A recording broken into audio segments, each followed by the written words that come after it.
we can start the meeting. Oh, okay then.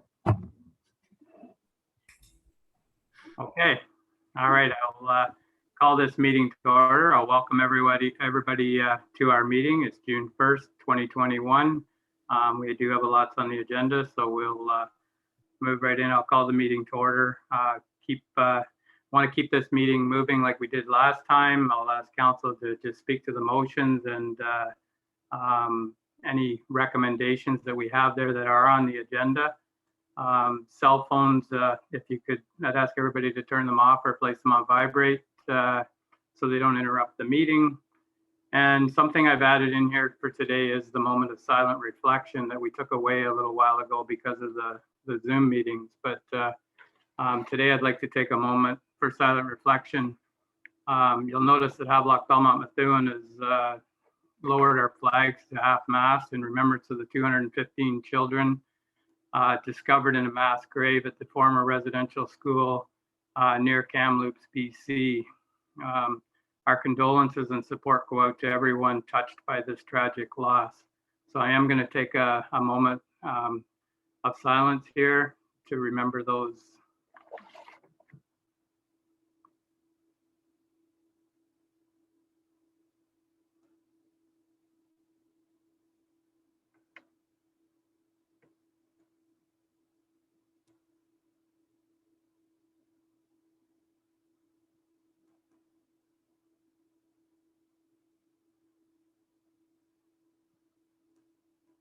Okay, thank you. Yeah, it's quite a thing out there, so it's only fitting to recognize what's happened. So I'll remind council of the declaration of pecuniary interest if it arises. I haven't had any written declarations, but if you have anything to declare, you can declare it now, or if something comes up later in the meeting, by all means jump in and declare it then. We have minutes from the regular council meeting on May 18th. I'll look for a motion to receive those minutes. Moved by Councillor Webb. And is there a seconder for that? Seconded by Deputy Mayor Giroux. All in favor? And that's carried. Thank you. All right, next we're going to move into delegations, and we have one delegation listed on here, and that's Aqua. Amber, I see you on there, and maybe you can introduce who's with you. And it's with regards to well 3 and the operational recommendations. So. Good morning. Hi, Amber. I have with me Brad Robinson and Justin Cassidy. Thank you. Good morning. Welcome, Brad. Welcome, Justin. So we do have the slideshow for the recommendations you have on this, so if somebody can go through it with us. And are we going to share the screen with that then, or Bianca? Yeah, excuse me, Amber, do you need us to share the screen on our end? I was hoping you could, Yep, if that would be all right. If you just guide us through the slides, that'd be great. Thank you. That'd be perfect. Okay, perfect. Thank you.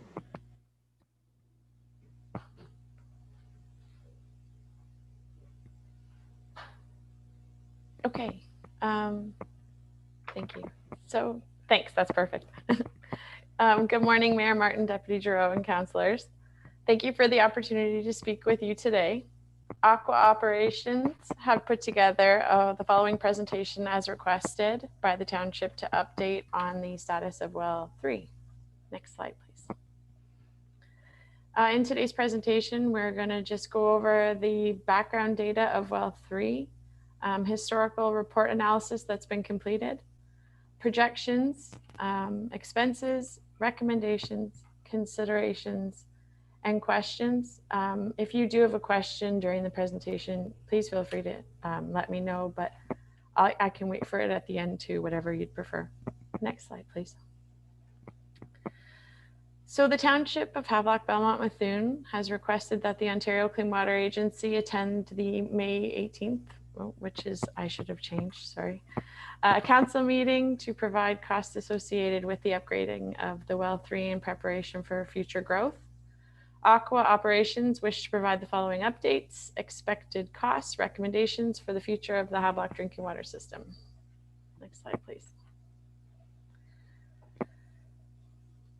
So as council is well aware, Havelock Well 3 system has elevated iron and manganese levels that tend to cause consumer complaints when in operation. As a result, the Well 3 system was placed under standby duties in 2011 and used only when required.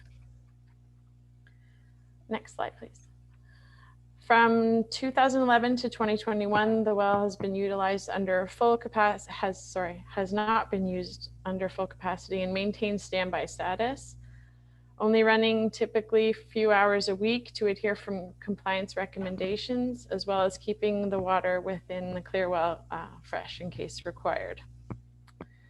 This slide here shows that the treated water has a max of 0.12 in iron, and manganese a max of 0.28 in the Health Canada recommendations for iron. The aesthetic objective is 0.3, and the manganese Health Canada proposed objective is 0.02. So you'll, yeah, okay, sorry, next slide, please. Due to the historic elevated iron manganese, and color issues, in 2014, HBM and Aqua hired DM Wills to conduct a pilot study on the raw well 3 quality to determine the best operations for treating the iron and manganese.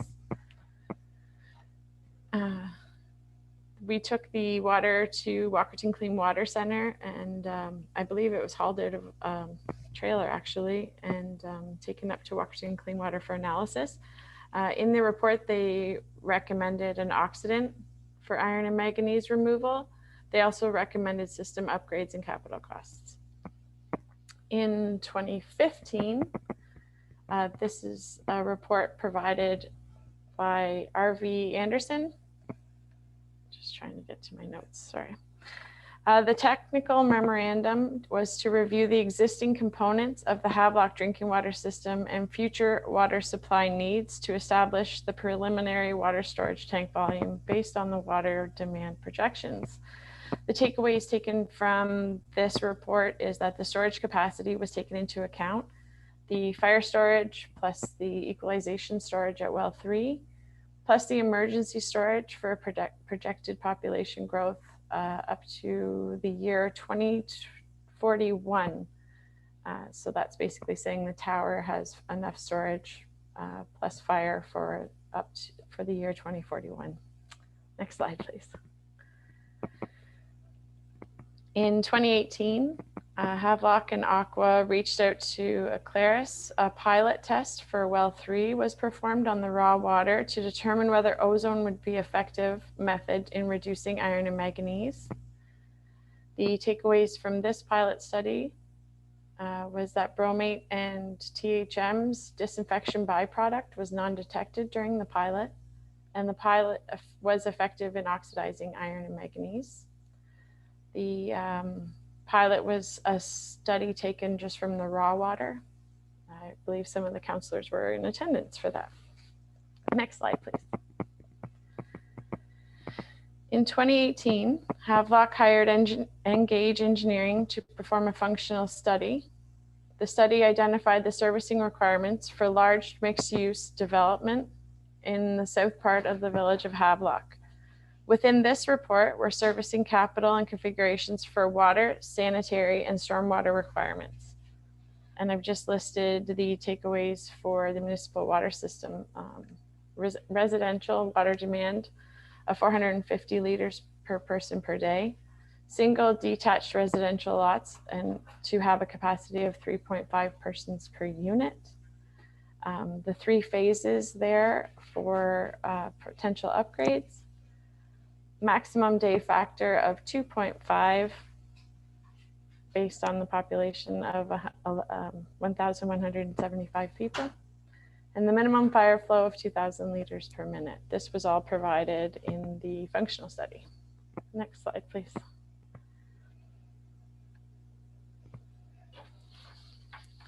So looking forward in the information provided in the functional study, to properly determine how much flow can be expected from well 3 after all development is complete, we will first need to determine what our future capacity will be at wells 1 and 4.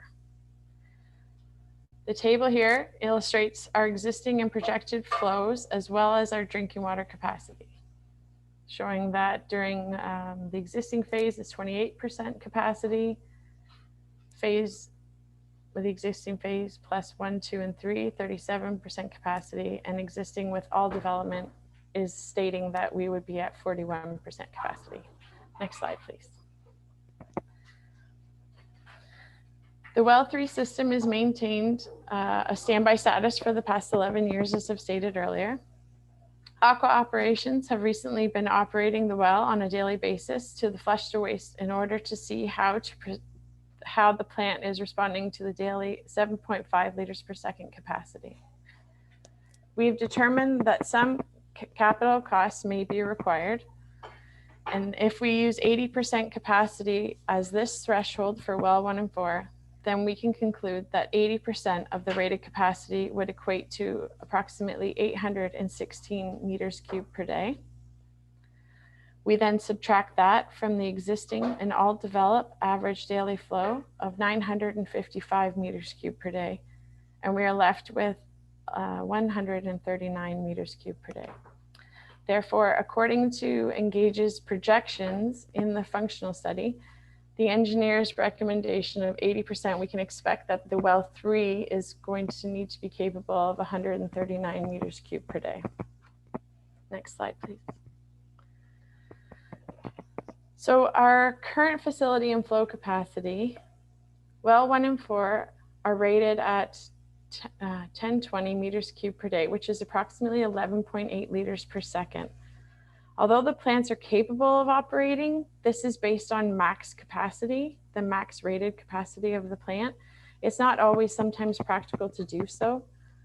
The rated capacity for the wells are defined in the permit to take water. For wells 1 and 4, the permit to take water states that the total combined rate of the water taking for wells 1 and 4 shall not exceed 708 liters per minute. This 708 liters per minute can then be broken down to a flow rate of 11.8 liters per second. If we operated the plant at max capacity, we would inherently be at risk of being out of compliance for not only exceeding the permit to take water, but also for possibly risking UV disinfection because the UVs are only rated at a max capacity of 11.8. So that being said, we typically run the plant at 10 liters per second to maintain within compliance, and the representative daily flow of 864 meters cubed per day. So the same can be said for well 3. The max rated capacity for the well 3 system is 15.2 liters per second. When the plant was in operation in 2011, it only ever operated around 7.5 liters per second. So that's how we have been running it to test.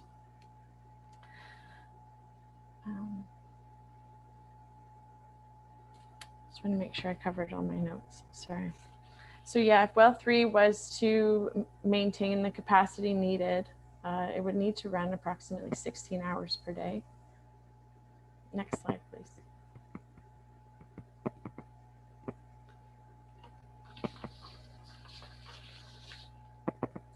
If we plug the new data of practical or what we can actually what is actually representative of the 2 well systems, the daily rated capacity for wells 1 and 4 can be noticed at a capacity that has changed drastically. You will notice that you are now encroaching over 80% threshold with just our existing flow, and any additional development would be plus 100% or greater. The 80% also is what we received from an engineer recommendation, just for when you're supposed to start looking for a new water source.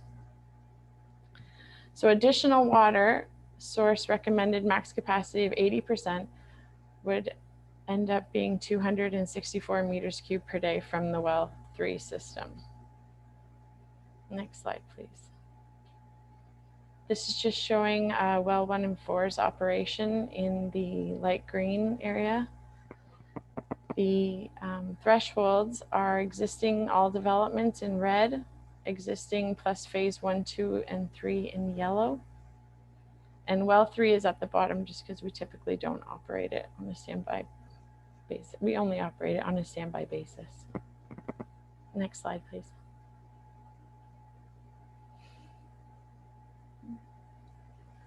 So please note that all these costs associated for the following slides are estimates only and should only be used for budgetary reference.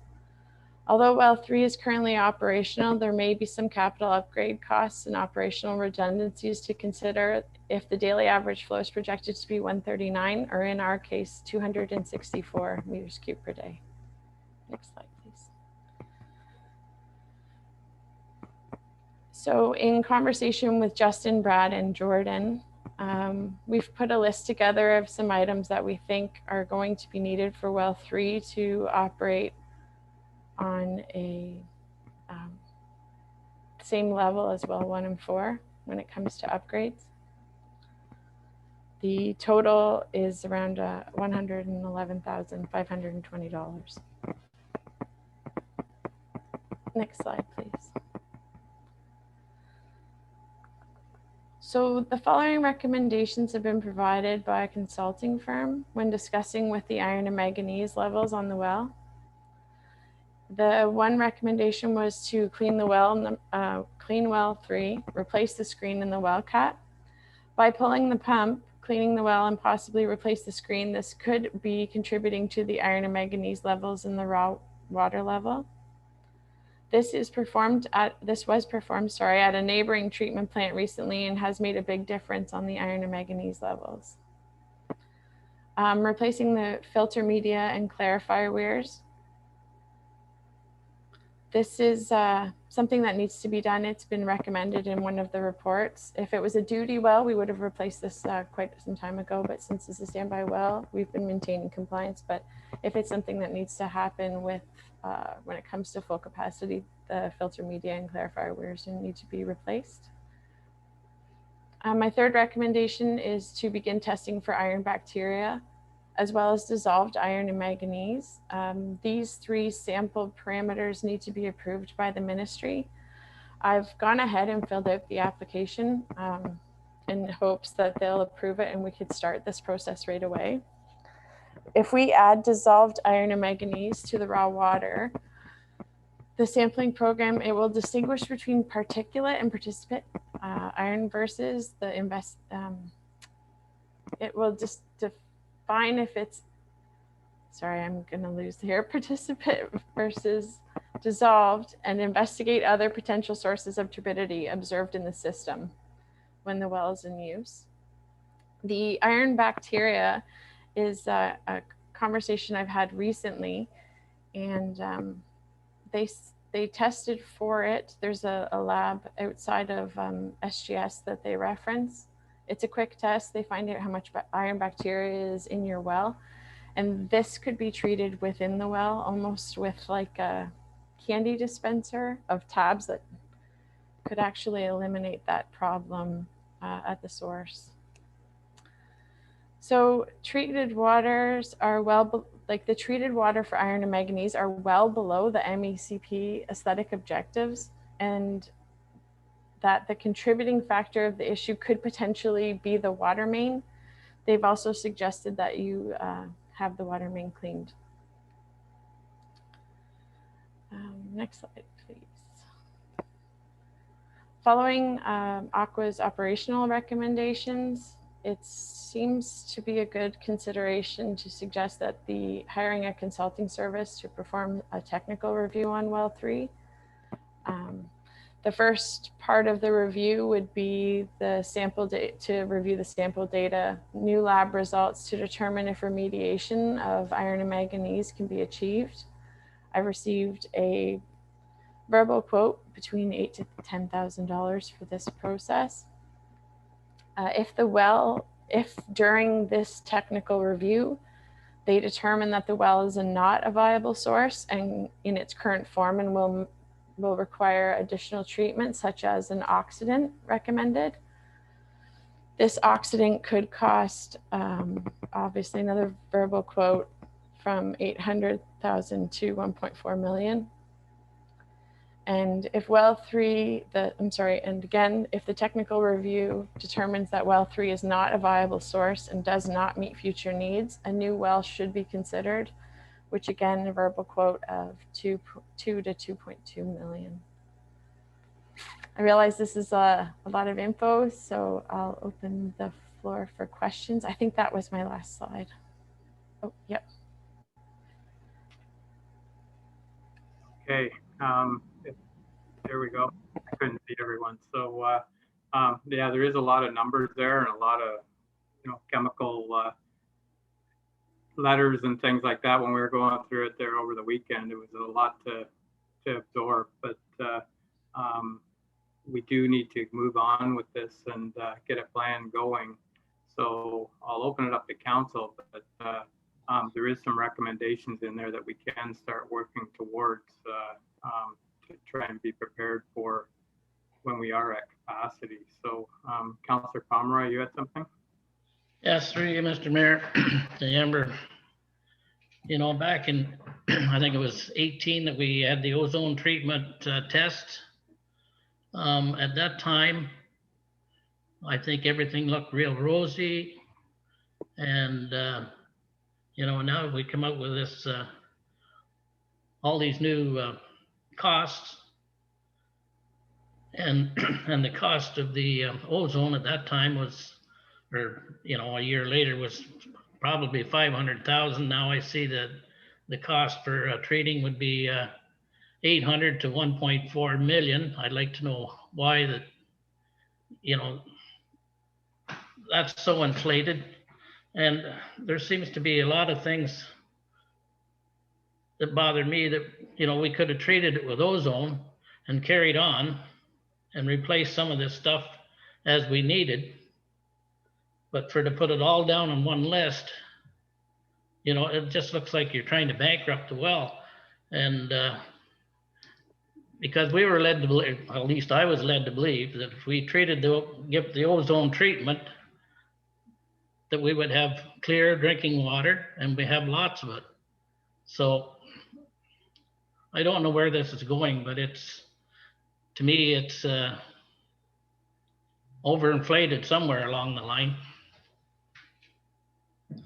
So, yeah, Amber, the ozone, even if we had started it back then at the 500,000, like, is that a one-time thing, or would that just be yearly upgrades to that also? So the ozone quote that we had received in 2018 was, I believe, for, and I will let you know if I'm incorrect, but I think I'm pretty strong at saying that it didn't include the redundancy.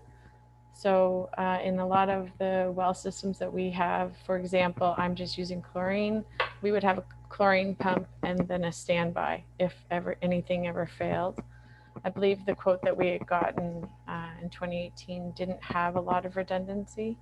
So you'll see in the oxidant added in the second last slide, it ranges from 800,000 to 1.4. I think the 1.4 includes all redundancy, and complete redundancy is, there was another cost in between, and then the 800,000 is now, I think, the original quote that we may have received, but I will let you know if that's incorrect.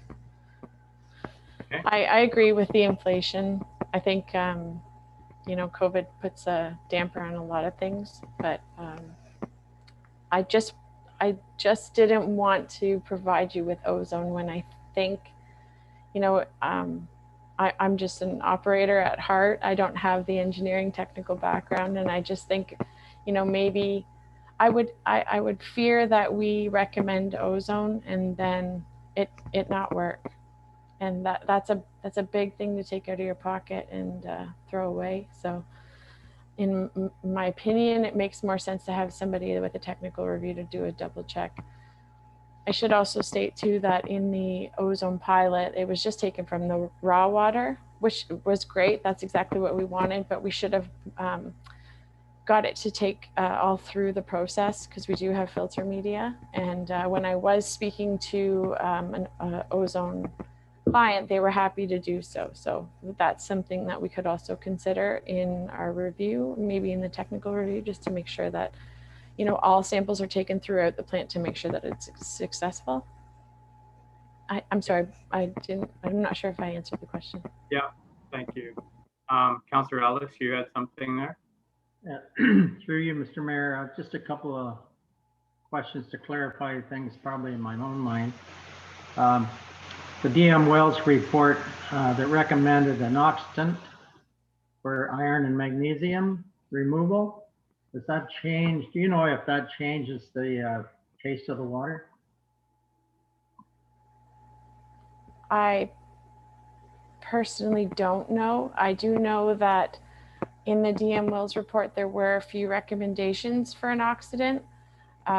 One was ozone, one was potassium permanganate. I know the potassium permanganate could make it could potentially, if you overdose it, make it a purple color. I would think ozone, maybe a slight change in taste, but I don't know that offhand. Sorry. Just curious because that's one of the complaints we get periodically about the water in Havelock is the taste. So I was curious whether that would be a plus or a minus. And the last question, your part of your report near the end there where you suggest or recommend replacing a number of things, cleaning the well cap and a number of parts that I'm not familiar with anyway, indicated that there's a possibility that that would improve the magnesium and iron issue. I just wanted to make sure that's what I understood. And if that's the case, it's well worth the gamble to take that step, in my opinion. Through you, Mr. Mayor. Thank you, Councillor Ellis. The proposal, in the recommendation, I didn't state that it would be a total of 62,000 roughly to complete the media replacement, which ultimately needs to happen regardless of getting an oxidant or not getting an oxidant. That's something that does need to take place if we're going to run the capacity, run the well at full capacity. The other options of iron and manganese is cleaning the well. The consultants that I've been talking to, they said it was quite a big difference just doing a chemical cleaning of the well and replacing the screen. They said it made quite a big difference, as well as testing for the iron bacteria. I found was the most interesting because in a similar case where I was talking to the consultant, when they just did this one single test, I assume one single test, but they actually had an overgrowth of iron bacteria, which is not hard to treat. And I hate to say it like it was a candy dispenser, but that's basically what they told me, is that you can actually get a little system that every time the well starts, it has the drops of the treatment that actually remove the iron bacteria, and it's quite at a low cost. So I feel bad recommending, adding an oxidant for a couple million, when maybe we should probably just look at, quickly look at the well itself and see what it can do. Good advice. Good advice. Thank you. Thank you, Amber. And that's what I was wondering. So you had the one suggestion was hiring a consultant to look at to do a technical review. Would that be still needed if we were going to, I guess, take a chance on the other recommendation, or would you recommend both have a technical review and start with the process that you were talking about as far as cleaning things up? Because water nowadays, like I know a lot of us here have wells, and there's a lot of options out there for your own home well as far as iron and things like that.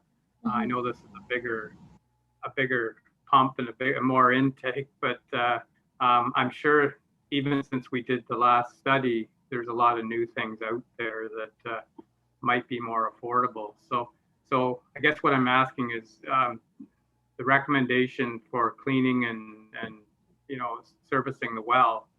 I think the one price was 62,000 there.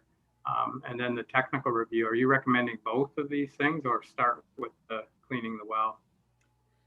Thank you, Mr. Mayor. Through you, I guess what I'm recommending is, at my level of operations, I would like to see the first 4 items of that list, which ended up being the 62,000, being completed, just so that we can be all on the same level for well 3. The technical review is something that's out of my wheelhouse, and I think it's worth to have somebody trusted that can look at it and give you a solid recommendation. I just don't feel that I have the knowledge to wholeheartedly say, you need to add an oxidant. If it's just something to do with the well that can be corrected right from the source, well, that's a bonus, and maybe it could reduce your levels. If I could just reiterate one of the slides, the consultant did say, your effluent, your treated water, it meets the specs. So we are removing it. So it may be something coming from the source, not so much the treatment. So I thought it was interesting. I wanted to give you all the options. And it makes sense, I think, to even start with cleaning. It sounds like it's something that should have been done a while ago because it was recommended a while ago. So, I'll open up. Deputy Mayor Trudeau, go ahead. Thank you, Mayor Martin. Through you. Thank you, Amber, for your presentation. There's certainly a lot of technical stuff in here. Quite interesting. And I suppose my questions are similar to those of the other councillors. On your last page of the considerations, in your first block here, it says review well number 3 process sample data, new lab results, and so on. So to spend $62,000 before we have that technical data,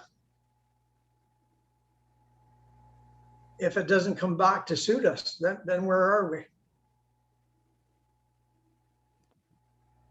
Good question. Thank you. Sorry, through you, Mr. Mayor. That is a very good question. I think with respect to the municipal drinking water license, well 3 is a standby well, and it does do its job as a standby well. When it comes to running at full capacity with well 1 and 3, which is something that we're obviously looking towards, it has to be brought up to snuff. And maybe, the 62,000 sounds like a very high price tag, but it's not a lot of capital that has been spent on well 3 for the last 10 years. So if you maybe divide that by 10, it doesn't sound so bad, but I realize that if I could be honest, I think if you want well 3 to be a duty well, the 62,000 does need to take place. If at the end of the day it says it's not a viable option and you need to get a new well, I guess that would be a risk. Unfortunately, as much as I would love to see a new well, as an operator, I think that's something we'd like. This well has so much quantity that the consultants I were speaking to in the email did say, you have this well has so much quantity, you're not going to have a problem. It's just the quality. So if that makes you feel any better, I'm not sure. Sorry. Okay, Deputy Mayor Trudeau, follow up. Thank you, Mayor Martin. Thank you for that, Amber.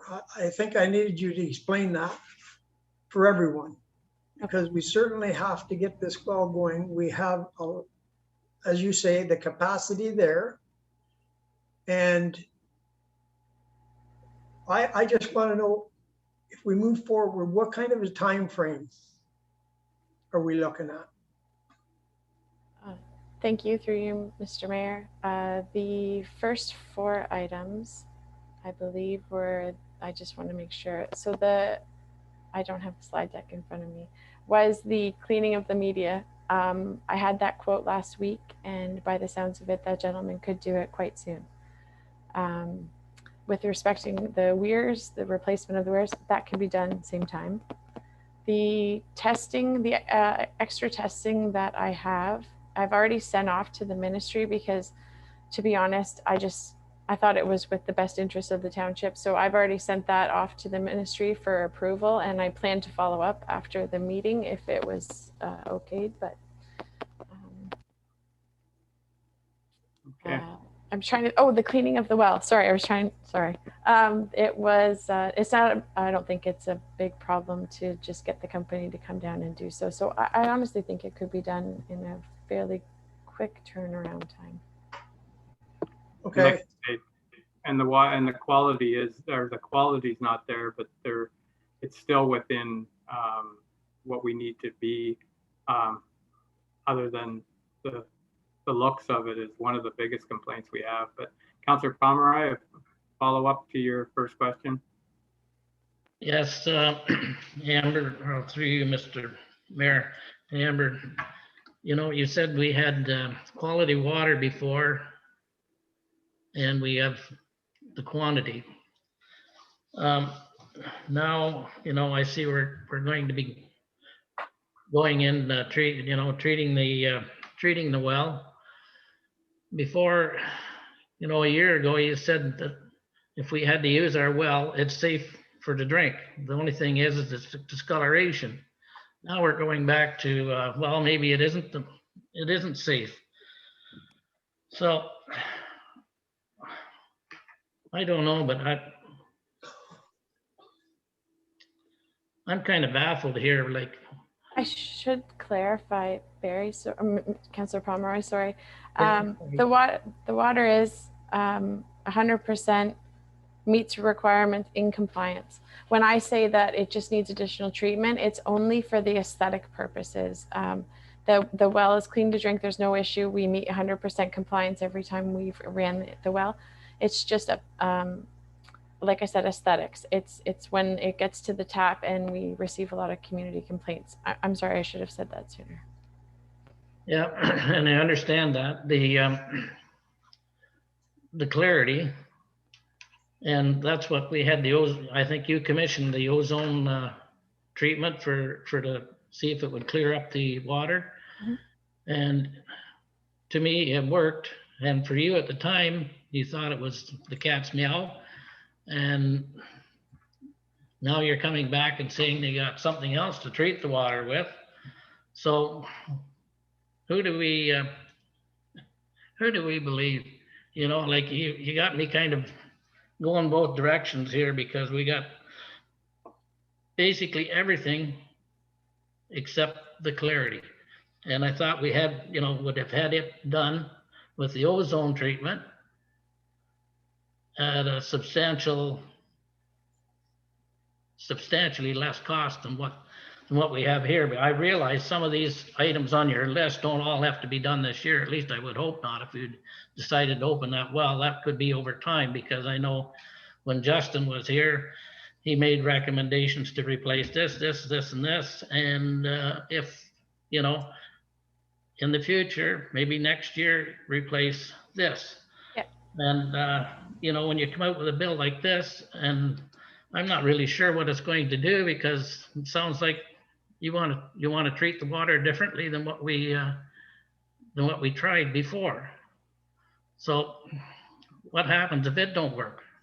We're out a lot of money again. And there's got to be a way of clearing the water without, like you say, everything comes back 100%. So are we chasing our tail like the cat chasing his tail, going round and round in circles, or what? Okay, so I think we have the one list there. It was $144,000 if we were to do everything. But you're saying to take the top 4 things off the list and it did work in another municipality with a similar problem. No matter what with water, it's expensive, and it's we're not the experts, so we are relying on you and your people. So the 62,000, I think, like Deputy Mayor Giroux said, we haven't put anything into this well in 10 years. Sometimes I wonder if that's the problem, if it should be used more also. Like maybe, I don't know if there's ways, I wish it was hooked up in a different way that we could use it for water and lawns and things like that, or whatever, just to keep it flowing, because sometimes I wonder when it's sitting so much if we're creating a problem, like you say, with the pump and with the well. But there is an option there that kind of makes sense to me. I know, like I say, I don't want to keep going back to a small house well, but we do the same things with our own wells, and it seems to work. And the technology has changed even since you did this ozone, but 800 to $1.4 million compared to servicing the well and seeing what we have. We do have a little bit of time, and I don't know where we would get the other part of it to do it anyways. So it does make sense to clean it up and keep working on this to see. I think, like Deputy Mayor Drew said, we haven't done it in 10 years, $66,000 or $62,000. It's only $6,000 a year, and we didn't do anything. So it might be a place to start. And if we need to do the technical review after that because we aren't happy, we'll have to do the technical review. But none of us here know anything about what's going on here. We're just trying to make the best decision, and we're relying on Aqua to give us their best opinion. And like you said, some of these things are even over Aqua's head that you would need a consultant, but this here is something that was proven somewhere else. So I just wonder what council's thoughts are of moving ahead with this idea. It's Councillor Ellis. Well, are we prepared to make a recommendation here? I think Aqua's waiting for some kind of direction from council. Amber? Could I just help answer Councillor Pomeroy for a moment, please? Sure. Oh, thank you. When we did the pilot, I thought it was perfect, and I'm still there. I may not sound like it. I'm all for it if that be the case. As an agency, I've seen some recommendations with some big pocket items go somewhere and be a complete flop, and then Aqua's been asked to come in and fix that. That's something I don't want to put my name on. That's something I don't want to put HBM's name attached to. So at the end of the day, if it does say ozone is the treatment, then I apologize, but I feel like the best thing to do is just double check, because it is a bigger price than what it was in 2018. And to be honest, in 2018, when we did receive the quote, the CAO at the time and myself were even surprised by that price then. So I wanted to make sure that you understood that I am with it. I'm still willing to consider that treatment if it is the best. I just want to make sure you are going to get the best. Okay, Councillor Pomeroy, one last comment. Yeah, I'm sorry, Mr. Mayor. Amber, do we have an engineer maybe make a presentation to us too? Because have you got all your information from your engineer? No. Well, I think in all due fairness and comparisons and so on and so forth, I've heard you say a couple of times that you're an operator, you're not an engineer in your presentation. So I would feel much safer if we could have your engineer make a presentation to us. And I like your idea of maybe going back to the ozone, which I figured was gonna create or cure all evils. But we've got away from that and went to something else. And but you still believe in the ozone. So I want to do it right. Don't get me wrong. I want to do it right, but I want as much information as possible so that we can do it right. Because when we first did that well, and even today, if we start it up, it pumps, it goes to waste to get rid of the discoloration, and it goes for what, 15 minutes or something. And we can't get rid of the discoloration. So the only other way was ozone. At the time, it did the job. And now you got something else. I just don't like playing around with it. I want it fixed properly, but don't use Okay, it. so Don't use it as a guinea pig. That's all I'm saying. And I would like an engineer to maybe give us a report. So Amber, would the technical review cover that? Is that the engineer coming in and looking at that? So the two options here are to spend the 62,000 to see if it works, or get the, spend $8,000 to $10,000 on a technical review for a suggestion. Because the only good thing there is I would like to know, it's one thing for the capital to put this ozone in. I want to know what it costs to run it all year too. Like that's just to buy it or to get it installed. There's a cost to keep that going, and like you say, if it was done on the treated water instead of the raw water, it might be a lot lower. We need to know what the ongoing costs are going to be if we were to go that route. But like I say, there's so many new things out there that it's totally up to council here. We're looking for a motion that either we go with the technical review or we spend the $62,000. Deputy Mayor Giroux, go ahead. Thank you, Mayor Martin. I'm a little confused myself. We're asking for an engineer's report. We have no idea what that report is going to cost us unless it's the $8,000 to $10,000 report. And in that report, I don't know what we're going to get. Every time we turn the well on, we get complaints from those people that are paying water bills. And this is where this all stemmed from 15 years ago. It's to clean it up. There's nothing the matter with the water, but we have to clean it up. We haven't did anything in 10 years over there. There's a possibility the well itself hasn't been cleaned since the last mishap, and that's got to be 16 years ago. You don't use a bathtub for 16 years without cleaning it. You can't let water lay in a well of that type without cleaning the well once in a while. This is just standard maintenance that hasn't been done. We have a new water tower. It was recommended right off the bat that the water tower be cleaned every 2 or 3 years. So let's get on board here. If we're going to do something, and do it. I can't see. If you want to do the technical, if you want to get an engineer, you're going to pay for it. If you want to try and clean it up, you're going to pay for it. Okay. So my recommendation is to move ahead here.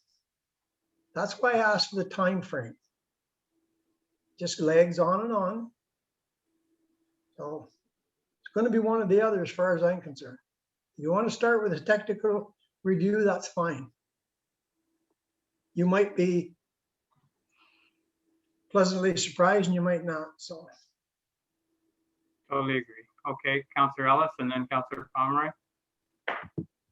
Well, I'm in agreement with Deputy Mayor Giroux there. And I know the technical parts of it.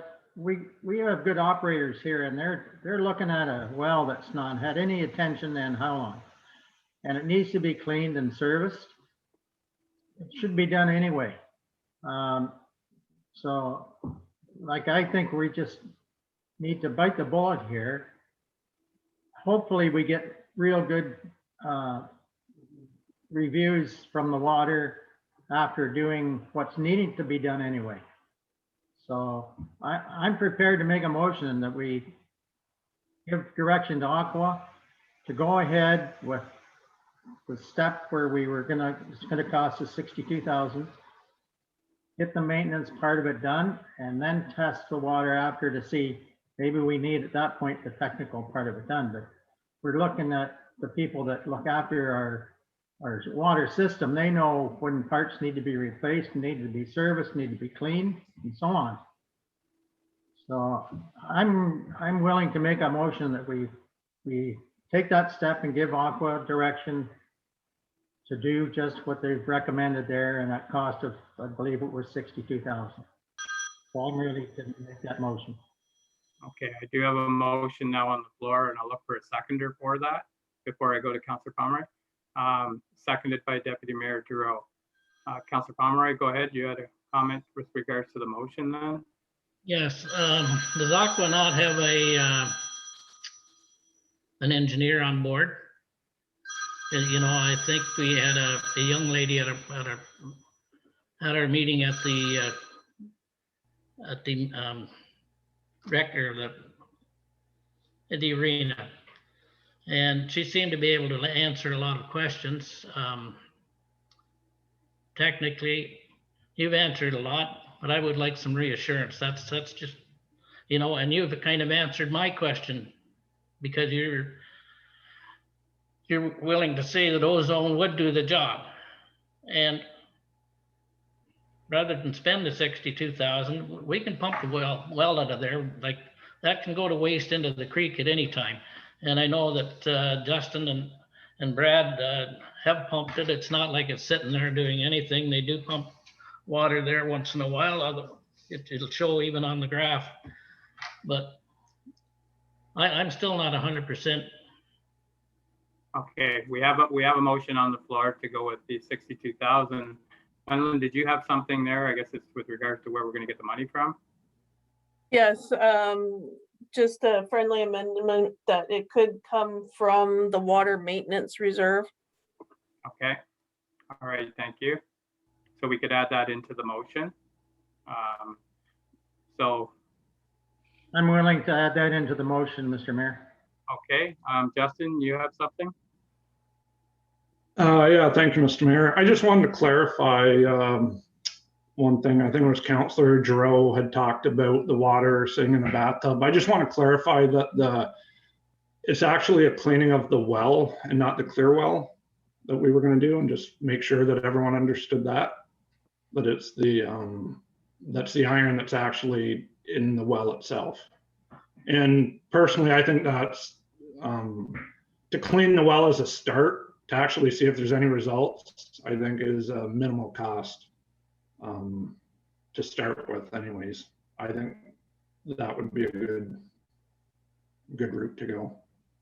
Thank you, Justin. Bob, go ahead. Yes, through you, Mayor Martin, and perhaps Justin, you may have just answered this question, but I just wanted to be sure that we're clarifying for council. You're making two recommendations here. So there is a sequence of events. So your first recommendation was the first 3 steps, which begins with clean well number 3. And your next recommendation is the hiring of a consultant to perform a technical review. So I just want to make sure that we're getting these in the proper order. And if you could just clarify that for us, please. Yes, thank you, through you, Mr. Mayor. That is the first recommendation was to do the maintenance on the well 3. And the second consideration is to hire a consultant for a technical review. The consultant could be a neighboring consultant or somebody through Aqua, which would be an engineer or a technical spec. That was on the list of the first, I forget how many numbers there was there, but the recommendation next steps, is that not what the 62,000 didn't have the consultant in there? It had the clean well number 3, screen and well cap, replace the filter media. And so that was what I thought the motion was for. I didn't think the consultant was in there, but if it is, that might cover everything. Thank you, Mr. Mayor. Sorry, you're correct. So the recommendation from an operations standpoint is this in front of you on this slide. And then once this work has been completed or in motion, we just wanted the consideration as well of a technical review, just to make a final determination from an engineer on the next steps for well 3, which would be the next slide. Sorry, thank you. Yeah, okay, so I can't see everyone here right now. I can see Councillor Ellis, so I'll let him go. But the 62,000 is the number that we had. That was good.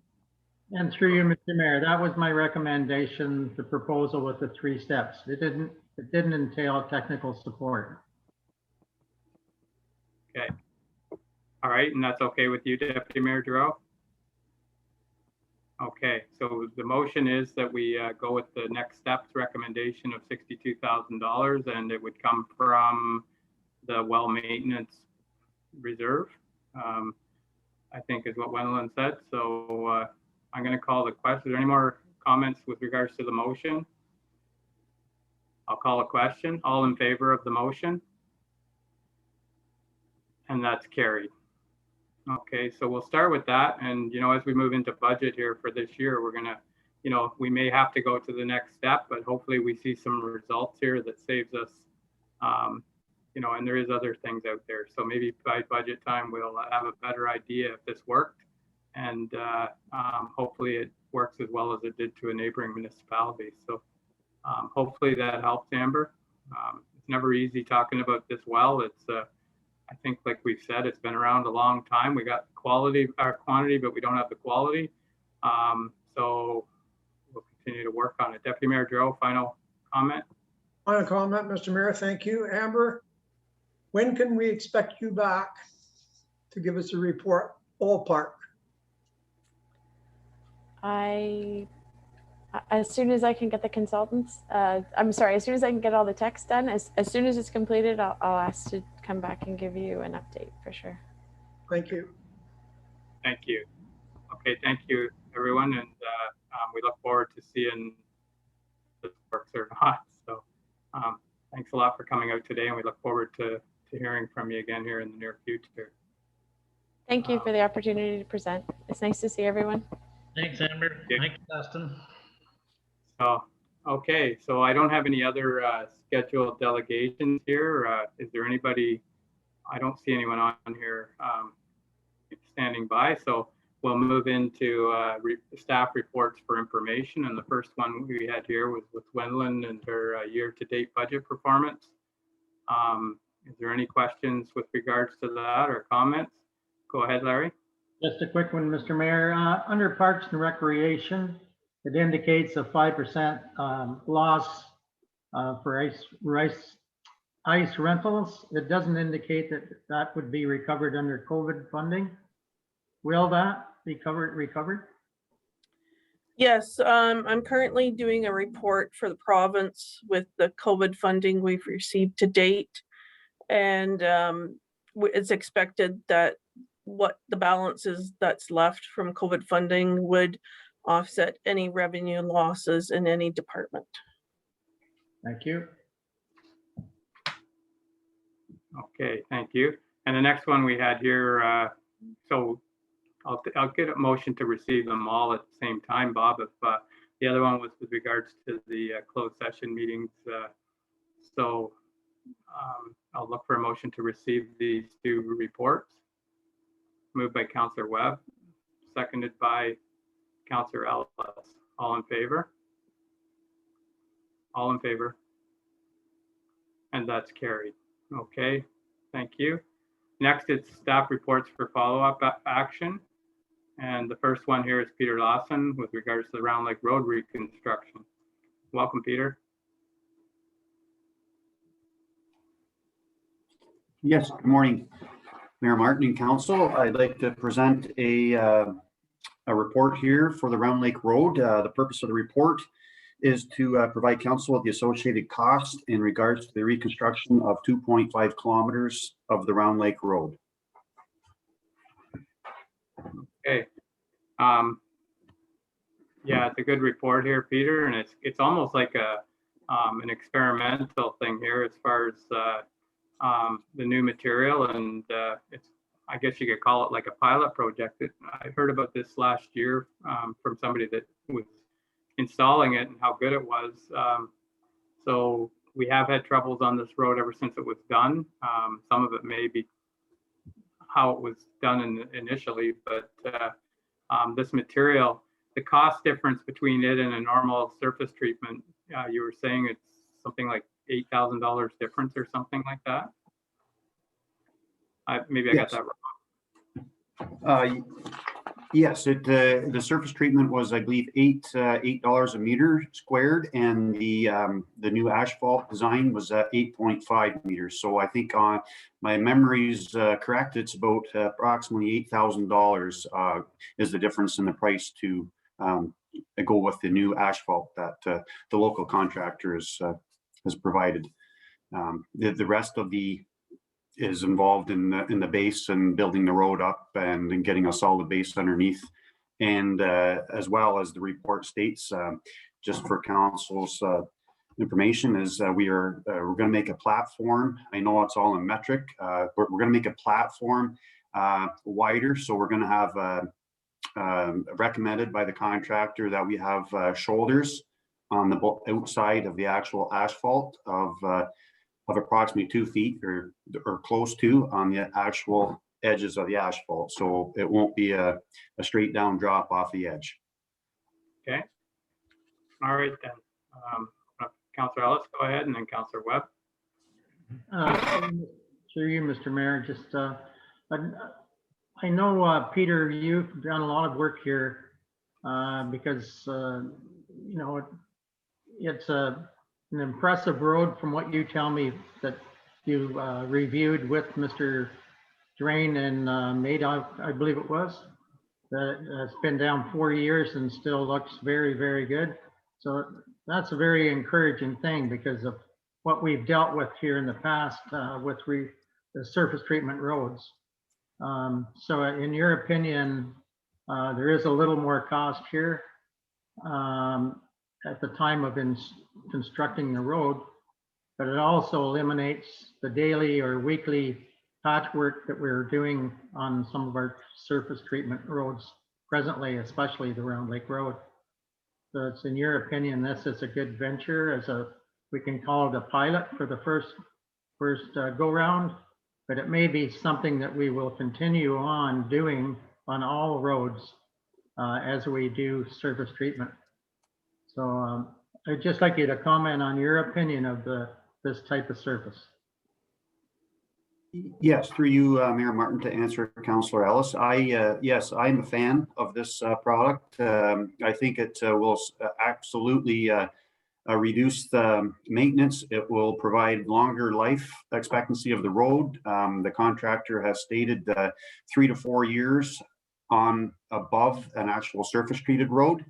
Surface treatment typically is 6 to 7 years. So we're expecting a 10-year life out of this new asphalt that they have designed. So, and like you made a point of saying, it will definitely reduce the maintenance as for public staff as well. So, thank you, Peter. Very encouraging anyway. Thank you. Okay, Councillor Webb, and then Deputy Mayor Giroux. Yeah, go ahead. Oh, sorry. Yeah, Pete, just a question. In terms of the road reconstruction, are we going to be doing extensive ditching and brush clearing when we're redoing this road? Because I seem to remember the last time we had it redone and we ran into problems, I believe it was the previous roads manager or one of the consultants suggested that the problems we were having back there was because the road wasn't getting enough sunlight and there should be more brushing done to let the sunlight get to the road to dry it off. So has there been any discussion about that? Through you, Mayor Martin, to answer Councillor Webb, this is an actual pavement, so it does, the sunlight obviously always helps the roads and for winter maintenance as well. We haven't discussed that yet, but we did do a complete as ditching and culverts and all that was done in, I think it was 5 to 6 years ago when we redid the road originally. If we can possibly let some more light in, it would definitely be a help for sure, Councillor Webb. Yeah, I understand that the people like the aesthetics of that road and it is very pretty to drive down it, but at the same time, we as a municipality don't have $300,000 or $400,000 to put into it every 3 or 4 years. So if we could get this extra lifespan out of this road, it would be terrific. But I seem to think or recall from past comments that maybe a little bit of brushing and a little bit of ditching back there would help in terms of having water settle on the road and have the road dry out just to prolong its longevity. Yes, through Mayor Martin, we will definitely, if we need to do some more ditching or clean up some ditches while we're doing the road, we definitely will, Councillor Webb. And I know it is, like you say, it's a very scenic drive and a lot of residents and cottagers really appreciate that. But if we can open up just maybe some of the bad spots, to help the sunlight get in and dry up the road. Just for knowledge, information, I guess, Councillor Webb, there is 1 kilometer of woven geotextile cloth that is going to be put in that shaded area to help with that problem as well with the shade and the sunlight not reaching the road. So we have accounted for 1 kilometer of cloth, which is quite costly, but in this case here, it will definitely help a lot. So. Okay, thank you. Deputy Mayor Droe, go ahead. Thank you, Thank you, Peter. Mayor Martin. Thank you for your report, Peter. It's exactly what the council asked for. I think it's interesting for council and who's ever watching this video to understand that in the last 5 years, we spent $1,012,000 on this road. So now we're talking about spending another almost $380,000. So Peter, I've got a couple of quick questions, and I like your report. Before I put my support behind this, we had 2 road failures in the spring, no fault of your own. Can you give me an update on the first line, the 4th line, and the 2nd line on those roads, what we're going to do for those this summer? Yes, through you, Mayor Martin, to answer Deputy Mayor Droe's question. We have addressed the 4th line. We have put a substantial amount of 2-inch minus down on the 4th line and covered it again. We've built it up with the 2-inch and covered it with A gravel.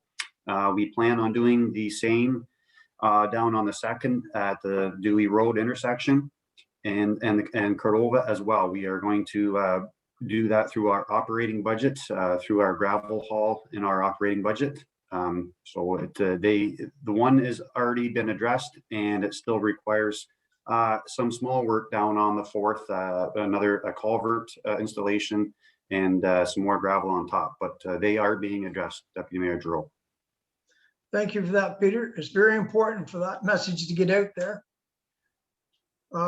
We have a tendency sometimes to not let the people know what we're doing on the roads, other than the fact that they hear we're going to spend another $377,000 on a road that we've already spent over $1 million on in the last 5 years. So I think that's important for council and the public to know that.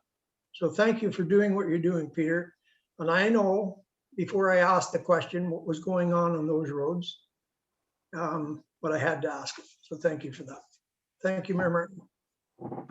And Peter, has the county been involved? Like if we do this, like I say, I'm looking at it as a pilot project, and it's a new material, and I don't know if the county uses it anywhere, but it might be something to get them involved to see, because in the county we have lots of issues with regards to surface treatment also. And I know there's some that would be probably willing to pay a little more if you're going to get a little more. And this does sound encouraging, and I'm really looking forward to seeing, how it turns out. Again, we're not the experts, but the experts are saying that this is a better product, and we should get good results from it. So all of our decisions are based on what people tell us, because none of us are road builders. So just like the previous delegation, we're doing the best we can, and this sounds really good. So if there's no other questions, I'll look for a motion. Councillor Ellison, Deputy Mayor Droe. Excuse me, through you, Mr. Mayor, just a clarification, maybe, I guess this would go to Peter. Deputy Mayor Droe has indicated that we've spent $1 million 5 years ago, I believe it was, on Round Lake Road. Could I just get some information from you, Peter, on that statement about $1 million? Through you, Mayor Martin, that number I'm not familiar with. I wasn't in that position. I did, however, I was on the road, working on the road. I know it was completely ditched and gravel, and we did a lot of brushing. We actually went to the one landowner and resurveyed the road, got a little more property to create the road, straighten it, and do some ditching there. So I was involved in it, but I'm not sure on the details of the cost. And that was the whole road, not just the 2.5 kilometers. So, so the number would be a lot higher. Go ahead, Deputy Mayor Giroux. Yes, that's correct. That was the whole road, and those figures came from our treasurer. All right then. So a good report here. Go ahead, Gwendolyn, and then I'll look for a motion. So I did give some numbers to Deputy Mayor Giroux yesterday. So in 2017, there was just over 17,000 spent. And 2016, there was 95,000 spent. So the total was 112,523.88 between 17 and 18. For repairs? That was the last amounts that were done on Round Lake Road. Okay, so a couple 100,000. 113,000 rounded up. Not a Wow. million. But Okay. wasn't it redone in 14 or 15? How much was that?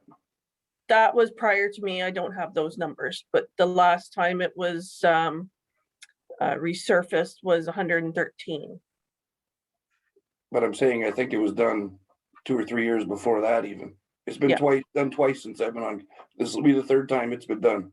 Yeah, but since I've been here, Absolutely. there was just that amount spent. All right then. So that's the past. We're looking forward here. So I'll look for some sort of motion here to Councillor Ellis. Go ahead. Yeah, so through you, Mr. Mayor, without prolonging this, I think we have a great proposal here from Peter. Hopefully puts the end to the resurface treating that section of road. So I'm willing to make a motion that we approve the recommendation from our Public Works manager and put this problem to bed once and for all, hopefully on Round Lake Road. So I'm really to make that motion, Mr. Mayor. Okay, so we have a mover to go with the recommendation here. Do I have a seconder for that motion? Councillor Pomeroy? You're seconding that? Yep. Okay. All right then. So we have a mover and a seconder. If there's no other questions or comments, I'll call a question. All in favor of the motion? And that's carried. So Peter, like I say, I really want to look at this as a pilot project too, as far as let's monitor this, let's keep an eye on it. And maybe let the county know what we're trying and show them how it is before and after. And maybe it'll be a good thing that we'll partner on in the future. So thank you for that. Okay, the next item for staff reports is again, Peter, with the traffic lights and the crosswalk flashing light. Go ahead. Yes, through you, Mayor Martin and Council. This report is, the purpose of this report is to seek Council's approval to transfer funds from the Rhodes Township Reserve Connecting Link for operating expenses and annual contracts. So we recently have a little explanation. We recently contacted Guild Electric to do some work for us that they have always been the contractor that has done the work for us at the traffic lights. And we are still in communication with them, working on a contract. And this here is just to add further repairs, I guess. There's still some more work to be redone down at the lights with the batteries and so on. So this is the first step with this contractor, and there's still some more to be done with them here in the future. So this will cover the crosswalk as well on George Street and the flashing amber light as well at Mary Street and Ottawa Street. So is there still something on the table, Peter, with regards to eventually getting into a contract with them, or is it just going to work this way? No, it's still on the table. I've reached out to the county for some help on this as well. So I'm still waiting communication back and forth with the county on getting a contract set up with them for liability reasons. Perfect. Okay. Deputy Mayor Giroux, go ahead. Thank you, Mayor Martin. Thank you for your report, Peter. And I would like to make a motion to receive the recommendation and approve the recommendation. Okay, moved by Deputy Mayor Giroux that we approve the recommendation and seconded by Councillor Webb. Any other questions or comments? All in favor? And that's carried. Thank you, Peter. Thank you. All right, so next we have Fish Hatchery Road. And Bob, do you have some new information here? Yes, through you, Mayor Martin, the manager of Public Works and I had a meeting with the staff of the Ministry of Natural Resources and Forestry. We met with them virtually to obtain the process for the possible acquisition of Fish Hatchery Road by the township. Staff explained that the road is currently held on title by the Ministry of Government and Consumer Services on behalf of the Ministry of Natural Resources and Forestry. So there are two options available for possibly acquiring the acquisition of this road. Option one, which is the standard protocol for the ministry, MNRF would have to declare the property as surplus, and that would end their role in the process. At this point, it would be taken over by the Ministry of Government and Community Services, which would then be passed along to the Crown Corporation Infrastructure Ontario, and they would proceed with the sale at fair market value. Option two, this is a process that it was explained to us is provided for in exceptional situations. So MNRF staff would have to develop a case to support using this path, and they would have to have it approved. Title would be transferred to MNRF from the MGCS, and this transfer requires the direct approval of the two ministers involved. So because this is not the standard process, there's not an exact timeline for the title transfer, so this may take a while. If either process involves consultation with other ministries and circulation as well, and if that reveals no interest by any other parties, then we can proceed, and MNRF has a policy for normal sales of road allowances, which includes an administrative fee only, and it's approximately $1,800 after a survey. The survey would be conducted by the township and paid for by the township. And then the cost associated with future construction and maintenance of the road would be determined. Okay. So the first one is the normal way of doing things as far as, and the second one is in exceptional circumstances. So I don't know, it's a lot of reading and a lot of things to understand there. I just wondered, did the MPP, has he been involved at all with this, or has he seen any of these recommendations or options? No, through you, Mayor Martin, no, this was done at a staff to staff level, and prior to involving anyone else, I felt it was important to bring it to council first. Sure. Okay. Councillor Webb, go ahead. Councillor Webb, go ahead. Oh, sorry. I'm sorry, Jim, if I'm freezing up. Bad connection this morning. No, I was along the same lines as you in terms of we talked to both Dave and maybe the road association that we're dealing with there on Fish Hatchery Road in terms of letting them know what the options are here. Because obviously I think these people would like to expedite the process, but at the same time, we as council need to do what's right for the municipality. So I think maybe having a quick discussion with all those people would be the best way to go before maybe we proceed on this. Yeah, so now that we have it at council here, Bob, I'm just wondering if there's a way of having a separate meeting with regards to this, and maybe I know our MPP is going to be on summer recess here soon, and he did say he'll have more time once that comes, because I have asked him about coming to a future meeting with regards to a whole lot of other things that we got on the go. So I just wonder if this here could be a special meeting just with Fish Hatchery Road and maybe our MPP or our MPP. It's up to council here, whichever way you think would be the best. But I think we need to, they both have questions here as far as the market value for the property. I think personally the MPP would be surprised if they want to make any. Maybe it's just $1. I don't know what the market value is, kind of surprising.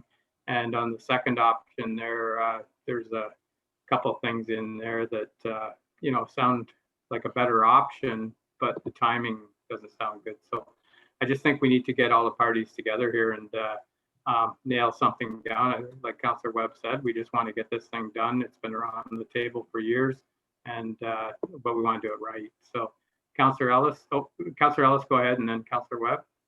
I think Councillor Webb had his hand up there first. Okay. Go ahead. Go ahead, Councillor Ellis, if you like. I was just going to make a motion. So. Yeah, well, I'm just in agreement with what's been said here. We need to get our MP, Mr. Smith, involved with the Cottage Association, and that should be maybe our next step. And I would make a motion that we direct staff to arrange that meeting. With the Road Association, not Cottage Association, the Road Association and our MPP. Yep. Okay, all right. Do I have a seconder for that? Okay, seconded by Councillor Webb. Questions or comments? All right, I'll call the question then. All in favor of the motion? And that's carried. All right, thank you. Okay, our next item on the agenda here is the pickup truck listing, and it gives us a good idea of what we have for vehicles. I think it didn't say that 2 of them are in the shop, but I don't know whether we ever got them back. But anyways, there's a good list here. I think we all kind of knew what we have, but I think the next step here would be that staff comes back with what they need here or why they have these trucks, and I don't think it's council's thing to say what we need and what we don't need if we don't have the recommendation from our managers to say what exactly they're needed for.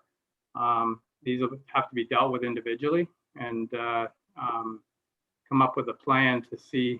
And then the amortization is another part of this thing here. So I'll open it up to council. Councillor Ellis, go ahead. Through you, Mr. Mayor, I don't know if Peter's still here. I was wondering what 2 trucks are off-road for repair. Are they Public Works? Yes, through you, Mayor Martin, to answer Councillor Ellis here. Yes, they were both our 2015 Public Works trucks, 3/4 ton Dodge. They are our 2 main village trucks, I guess you could say, for winter maintenance. They have the sanders in the back and the plows on the front, and we do currently have them back. Still need to go back for some more repairs. Just parts aren't in yet, but we did get them back. And I did do a little cost analysis just on my own with this report. So I asked Kayla from last fall through now, and the bills have come in at the one Dodge 2015, 152 kilometers on it. Unit number 1548 come in with a price of just under 6,000 in repairs. And the other one, 1549, the 2015 Dodge 3/4 ton, 176 kilometers, and it came in at $4,600 in repairs. So it's an ongoing repairs and maintenance with those vehicles. And the last one I did was 1751, the 4-door 3/4 ton Chev. It came in at $327. It just had oil changes and rust proofing and just regular maintenance on it. So at some point you're going to be short a vehicle again as soon as one of these trucks go back in for repair, Pete? yes, that's correct. And I think, like you said, both these trucks are plow trucks in the winter time, and I have a 2015, and it doesn't have many miles on it, but it's starting to feel the pain from carrying that plow around all the time. So anyways, it's the cost of doing business, and unfortunately, we're going to have to put up with. That's one of the parts of this puzzle here is the maintenance on the vehicle. So go ahead, Deputy Mayor Giroux, and then Councillor Pomeroy. Thank you, Mayor Martin. Thank you, Peter. I don't disagree with the mayor's comments. Perhaps the managers can come back and give us an explanation why they need the trucks. I don't really think I need an explanation. You got to have the tools in the toolbox, but however, that'll give us something to go on. My main concern is here, we've got away from our schedule. Most of these trucks are overdue, and I think we better get back on track here. It's okay to say, well, we'll get another year, we'll get another 2 years out of that truck.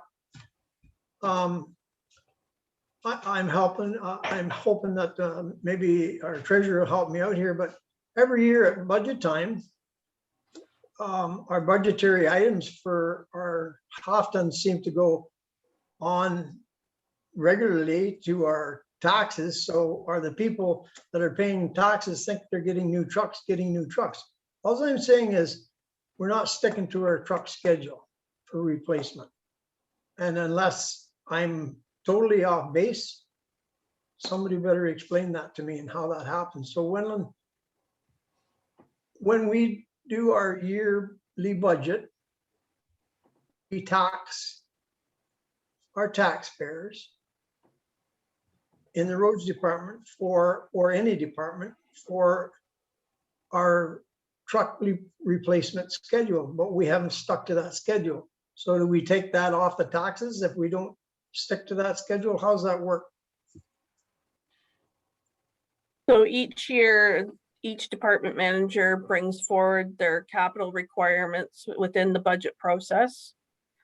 So that's up to their decision and their discretion of what they need in each department to bring forward to council for consideration.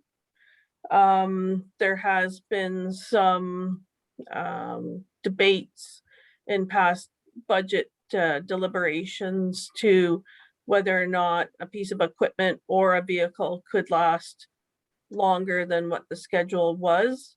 We're just in the process of having all the managers update their replacement equipment and vehicle schedules to be brought forward to the next budgetary process. So that's in the works right now. And also in junction with that will be an update of the amortization policy, because we have items in the policy that we no longer have. And we also have items that are new that are not in that policy. So that has to be updated as well in conjunction together for the budget. So we do contribute to the reserves each year in the various departments. So going forward with that updated vehicle and equipment schedule, we will determine if we are meeting those marks to replace all the equipment and vehicles going forward, because there will be future requests for different types of vehicles or equipment in future years, if that answers. Partially it answers my nutshell. question. Thank you very much, Gwendolyn. That partially answers my question. So my greatest hope then is going forward, if in fact council agrees that the managers can bring back an idea of where these trucks are going and how they're being used and the necessity of them. And I think they're necessary. We've got our schedule. Most of the trucks are over their mark. So either we're getting back on schedule or we're going to have to put up with horrendous bills and be down a truck or two and try and juggle it around the corner. So I don't know. In the meantime, we just have to carry on, but we need to find a solution to this problem. Thank you. So just one other comment too. It has been noted that in the COVID times that we're in now, that certain vehicles and equipment is harder to purchase because there is some lag in the manufacturing processes of different companies. So for example, half-done pickups or fire equipment that may be replaced in previous COVID times, we could easily procure those items. So we may have to look at pre-approving some items to be able to be ordered and in on time to ensure proper service levels for the public.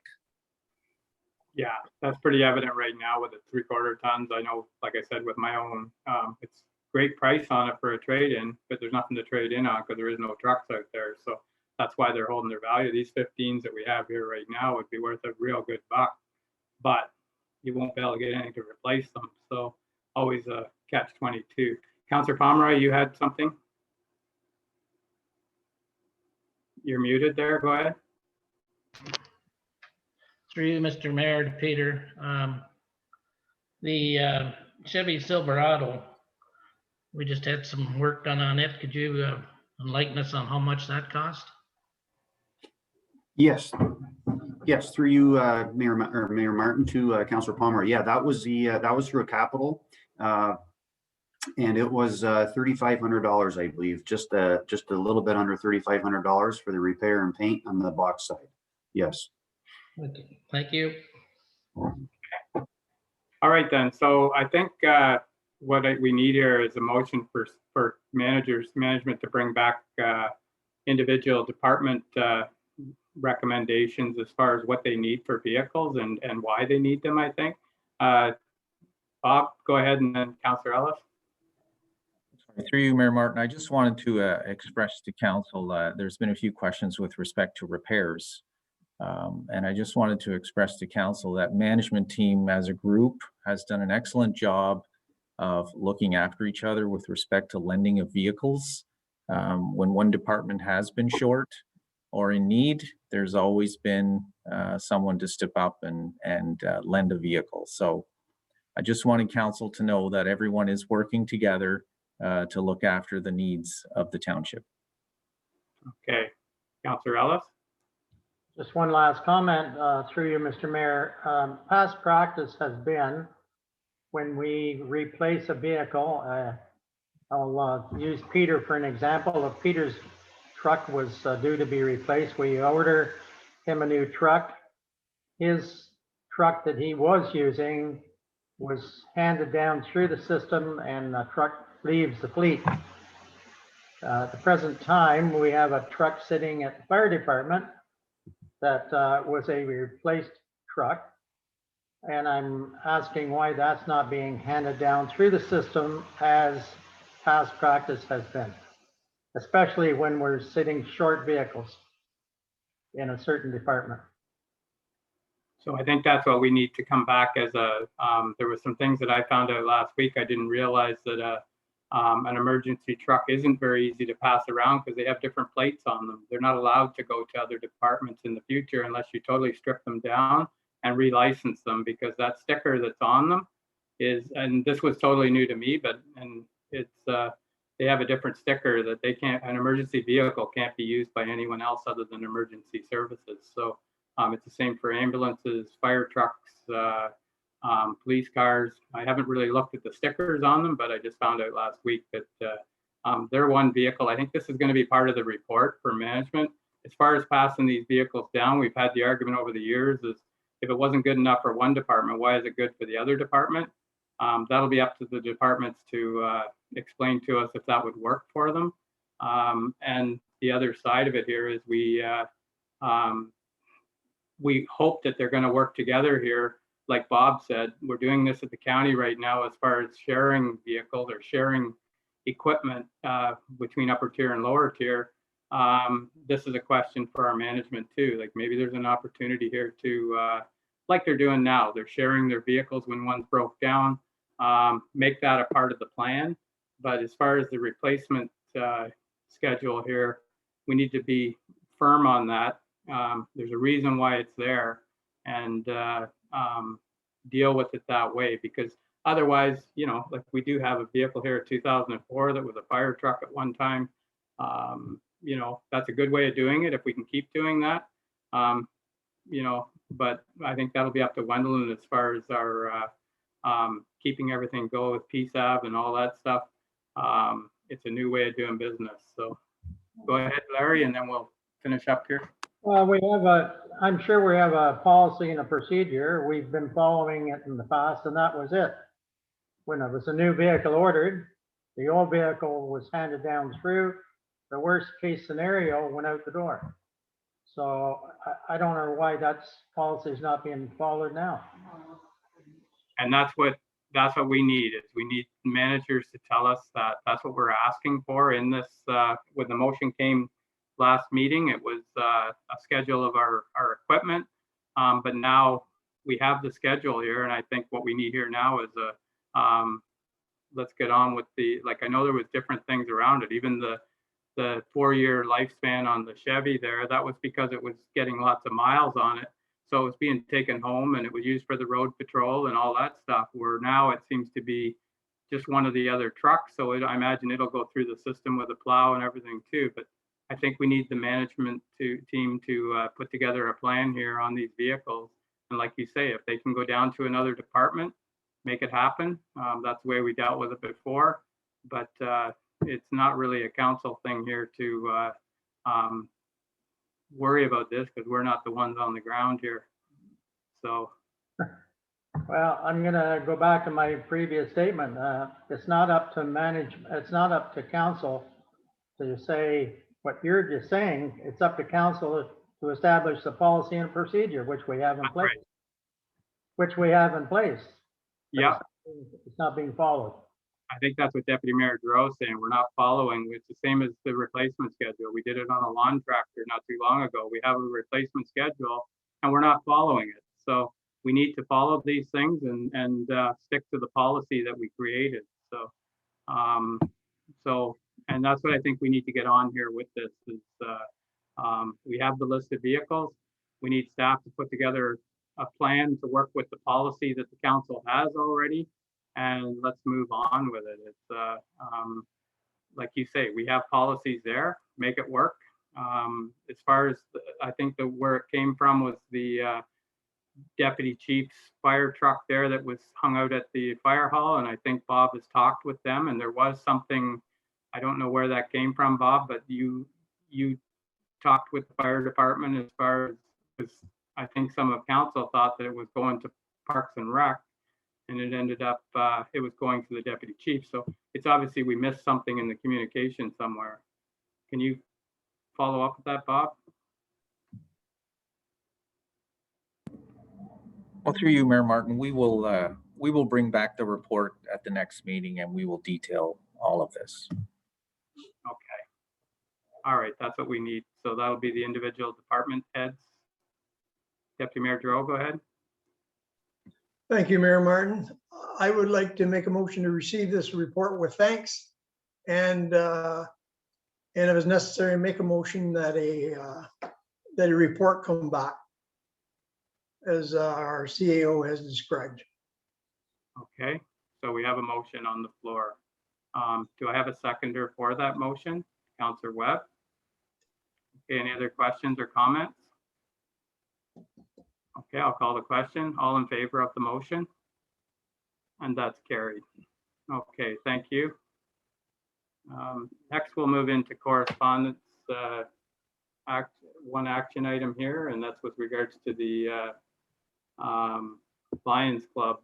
And I have had a couple of discussions with the Lions, and you know, there's a lot going on. COVID's really hurting them, and I think this letter explains a lot of things here. So I am hoping to get together with them over the next couple of weeks here to hear some things that I think they need some help here, and that's what this letter is all about. So I'll open it up to council.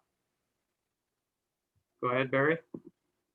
Yeah, I mentioned here, I think at the last council meeting, why don't we take over the hydro for the sign out front? And I think you had an answer there, though. We'll wait. Well, everything would help. And we're the ones that use the sign. All it takes is a phone call to Ontario Hydro, and we could have that portion switched over to HBM. and we could do it pretty much immediately. Okay, I don't know how it works for that, but you're right. That's probably one simple fix here for one of the parts of the problem. That's it. And I think maybe through you, Mr. Mayor, to Bob, I talked to him the other day just to see what would be involved. You know, they're looking for assistance, and it's been brought up twice to take over the sign, and nobody's made any go on it. And he said, actually, all it takes is a phone call to Ontario Hydro to have it switched over. So I just wondered, when do those bills, the $700 a month, that comes directly to HPM and then we send them an invoice, do we, or does that go right to them? So we received the bill for the arena for the hydro. Okay. And it's been deemed a flat rate on a quarterly basis for the 700. Okay. The info booth is based on actual costs at 50%. So it varies slightly from month to month for that. Okay, so the sign and the chamber booth does that bill come to us or it goes to them? The sign currently goes to them. Okay, and the chamber comes to us? Yes. Okay. All right then, Deputy Mayor Joe, go ahead. Thank you, Mayor Martin. I believe this report came back through a motion that was made at our last council meeting, or perhaps the one before, I'm not 100% sure, that we would consider doing what they're asking if it could be provided with COVID funding. That's why this letter is here, I do believe. Yeah. And I sincerely hope that's possible. I don't know whether it is or not. For me, it goes without saying, the Lions Club has been around here forever and they do wonderful work. But we're talking taxpayers' money here, what we're talking. And I don't feel comfortable spending taxpayers' money on hydro that has been normally paid for. That's why the motion was made at a previous meeting to bring back a report to see if this could be paid through COVID. And that's my greatest hope. So I'll just end that there. As far as Councillor Pomeroy's recommendation, he didn't make the motion. If he had made it 2 meetings ago, I certainly would have seconded it. There's no reason we can't take over that sign. So that's the 2 things for me.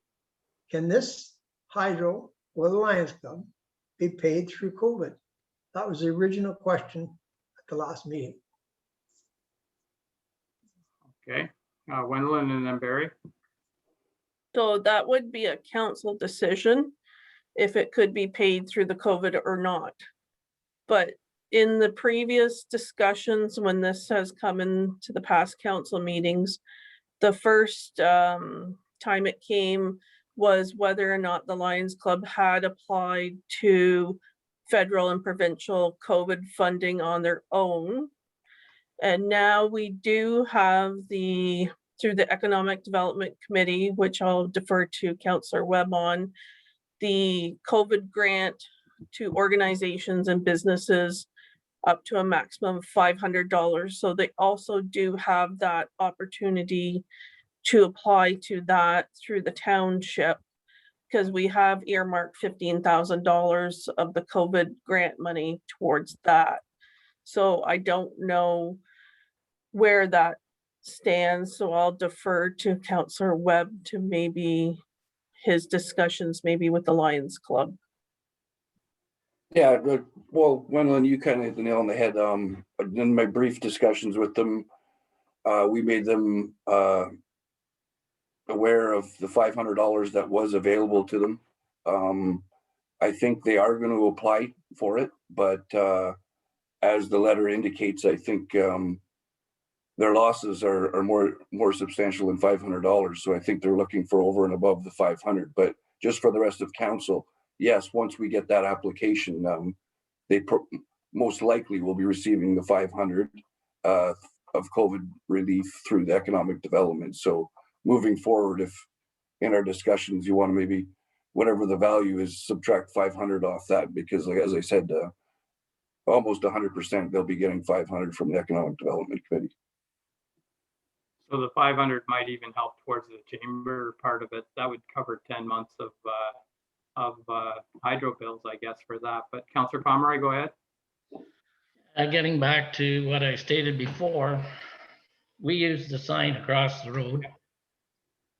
And I don't see why we keep pussyfooting around and not wanting to take over the hydro there. Like, get some of these small things off the plate. You know, we keep, oh, we'll defer them, we'll defer them. Well, I would like to make a motion, if I could, that we take over the hydro for the sign on the highway. That's, at least that's a start for them.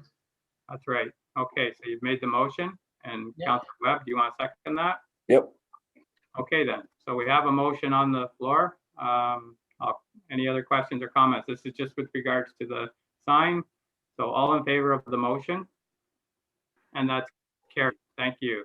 And then the next part here is the, I think the $700 we talked about through COVID funding. I think it just takes a recommendation from council or a motion from council that we apply the COVID money to the COVID relief money to that part of the equation here to help them out. We talked about it last meeting. We never did really, we were waiting to see if they applied for other things. I think there's a lot of things that they're not eligible for, even though because of the not-for-profit and how they work. So I think that's another simple fix, is to help them out with that $700 every quarter. Dave, go ahead. Thank you, Mayor Martin. Mayor Martin, through you, I'm prepared to make a motion that the $700 be paid through COVID funding. I didn't realize that we had that authority. I thought there was some criteria we had to meet, but if we do, I will make the motion that the $700 period will be paid through COVID funding. And I'm not saying this is an ongoing thing. This is a one-time thing here till we figure this all out to help them out for now. That's my motion. Second the motion, Mr. Mayor. Okay, and that's seconded by Councillor Ellis. Wendland? So just for clarification, Deputy Mayor Giroux, are you saying $700 total? Or are you saying the $700 per quarter, which would be times 4? And is that going to be reduced by any potential economic development grant application? Thank you, Wendland. I am not prepared to make it 700 times 4. And I did certainly not mean if they get $500 from COVID from another stream, it's not to take anything away from that $500. Okay, so, and that's good. So that's a good motion. That'll help them for this quarter. I do think, by the way things are going, they may be back again to look for the next quarter. And Wendland, maybe you can prepare something for that to see if it's possible. Before they can start up again, it's looking like it's going to be after the next quarter. They have no fundraising, haven't had any fundraising for a year now. So Hart, go ahead. Not to make it any more complicated, but aren't we supposed to be renegotiating their lease? Yeah, and that's going to happen. Well, to me, all this shit's like, instead of doing it in 3 or 4 different parts, like, let's just get everybody together and we can, when we're doing a lease, I think that most of these things can be knocked off the list pretty quick.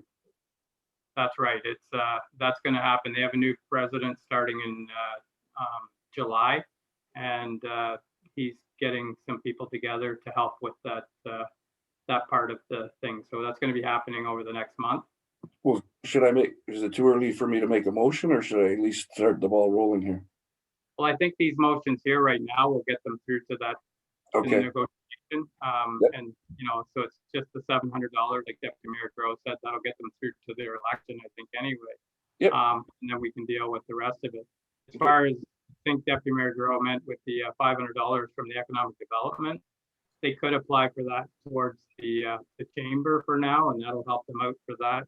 And then in the negotiations for the lease agreement. We'll see where that falls out, whether they're still around or not after that. So they are right up against it here. We have nothing to offer here. So, and we all know what that could be like. So anyways, so the motion is that we do the one-time the $700 for the first quarter through COVID funding. So, and we have a mover and a seconder. If there's no other questions, I'll call a question. All in favor? And that's carried. Okay, thank you, Wendelin. And hopefully we can get some sort of resolve to this. So anyways, the next are for information only. There was a good report there from Peterborough Regional Hospital and Miriam Monsef with regards to the support for Safer Supplies project. So I'll look for a motion. If there's no other questions with regards to the rest of the correspondence there, I'll look for a motion to receive. Moved by Deputy Mayor Giroux, seconded by Councillor Ellis. All in favor? And that's carried. Thank you. So we have committee liaison reports. And the first part would be the county there. Dave, do you have anything from last county meeting? Thank you, Mayor Martin. Just quickly, just a reminder for our municipality that as of July the 1st, our bridge at the Deer River is going to be under construction, so that will be non-passable. So we need a reminder on that. That came from the county. Quick thing. On County Road 46 at the upper end, as we leave Havelock-Belmont-Methuen and go into North Kawartha, North Kawartha is going to be do some resurface, new culverts, stuff on that end from 504 up to HBM lot lines or township lines there. So anyone going north should just take that into consideration. Our Care Mobile that we have through the county has made 5 trips to HBM this last quarter, I guess you could say. So it is being utilized a little bit. And we had a presentation from Hemson on our development charge study and growth analysis through the county, which involves all the townships. And for HBM, we have a seat on the technical advisory committee there. So in the near future, I'm sure that HBM will be getting a report from the county on the development charges and the growth analysis in the near future. That's about all I have, Mr. Mayor. Yeah, and that's that we had some discussion. North Kawartha is trying to open up county roads to ATVs, but there's a lot more discussion to happen. We had a huge, it took a little while there, but we they're going to come back with some recommendations in the future for that. And the other thing is we can officially say we're the last township in the county to implement the clear bag policy. As of today, North Kawartha has implemented theirs. So they just had a little shorter education time. Ours starts on July 1st. And I did ask Bob yesterday that we start hammering the social media that it's 1 month to go. And so clear bag policy will be in effect. Some of the committees I'm on, we are pressuring the city to try and get involved in the clear bag program also. That's a difficult one, but we're working on it. So that's all for county reports. Hopefully that's helpful for council to understand what we're working on. And yeah, the Deer River Hatch, how's it go again? What's the name of the bridge there? Bob and I went through this last week. Deer Hatchery Bridge, it's actually moved up 2 weeks. I got a call yesterday and they're going to shut it down 2 weeks sooner because they were worried on the timeline of having it done for October if weather set in. So they are going to move it up 2 weeks and it'll be starting, I think, next week. I haven't got it with me, and I'm sure a notice after tomorrow's meeting will come to the township and we'll get that going because it is. We have several items tomorrow to deal with the township, so there'll be more of an update next meeting. So That's it. So so other activity reports here, Councillor Pomeroy had the library board meeting, and there was some minutes there from an April 8th meeting. So Councillor Pomeroy, did you want to move those minutes be received? Yes, I make a motion, we receive those minutes. And Councillor Webb will second that. Is there any questions or comments with regards to those minutes? Okay, I'll call the question. All in favor of the minutes approval? That's carried. Thank you. And the other is with regards to conference calls, and that's on there every week. And once again, there's been several meetings with Dave Smith. We will be doing a food drive on the 19th of June at our food land here. So if any of council can come out to that, I'm not sure how it's going to work with the COVID protocols, but I am away that day. So if anybody can drop in and help Dave out, it's a great initiative. Last time we did it in the fall, and there was a lot of food brought in for our local food bank. So, and like I said earlier, he's taking the summer break for the MPPs is soon, and he'll have more time in around the constituents to come out and hopefully take part in one of our meetings. I asked him last week if he could come out and do an open session with us. He did Dummer last week, and I asked if he would do the same for us here in the near future. So that will be scheduled. I know Bob has sent a letter to his office. And with Miriam, pretty well everything's been on the news anyways. By the time I get to this meeting, the big thing is the borders are closed till June 21st. I'm sure that's going to change soon. We do have a lot of cottagers looking to try, and they are American and they're trying to get to their cottages. I've been here for a year.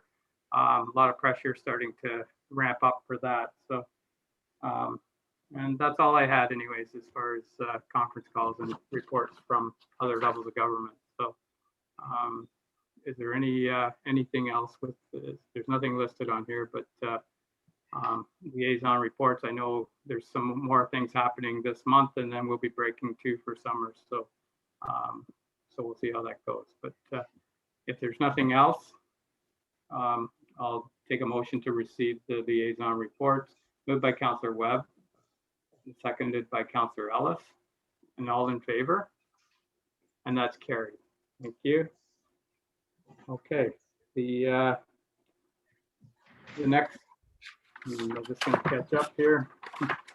I do have it on the screen, but I'm also got this backup here with my notes in here. So oral notice of motion. I don't see any written notice of motion. Is there any oral notice of motions today? Hearing none. We're going to move into new business. And we have one item in here on new business. And I might suggest here that the Deputy CAO, that this is something that once Bob is sworn in, that normally the CAO would bring back a plan, and this probably would be a part of the plan. So it would be at the hopefully for the next meeting, Bob, if you could, once we get past the thing later here in the agenda, you can bring a plan back of what you would like to see happen in our township. Is that okay with you? I'll ask Barry, is that okay? That's how it normally would work. The CAO would make that plan. That's not a council thing. Yeah, through you, Mr. Mayor. It's fine with me. I know it's just something we have to deal with, and maybe I put the cart ahead of the horse here, but we do have to deal with it. So yeah, Robert, you'll have something at the next meeting. Yes, through you, Mayor Martin, we will have a discussion at our next meeting. Thank you. And I was questioning where the cap bylaw was, and I guess that'll come in. We didn't want to have the cap bylaw in with the bylaw appointment that we have today, so he wanted to keep them separate.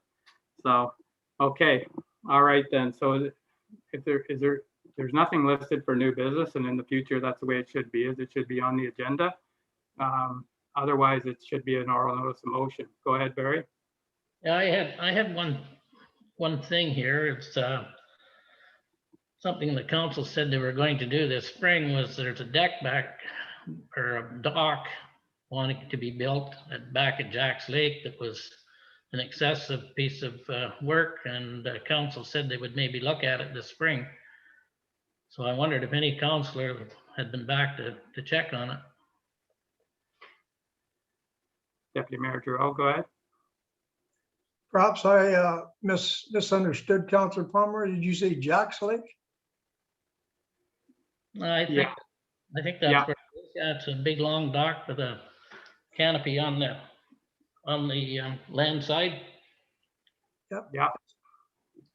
So I haven't been back myself. I don't know if any other council has. You have to do it on your own if you're going to do it. And I know I haven't. So it would be good if anybody has the time to do that. They can go out and take a look. And you're right. I forgot about that there, and it hasn't came back onto an agenda. So it was deferred, I think, is that right, Barry? Yep. Okay.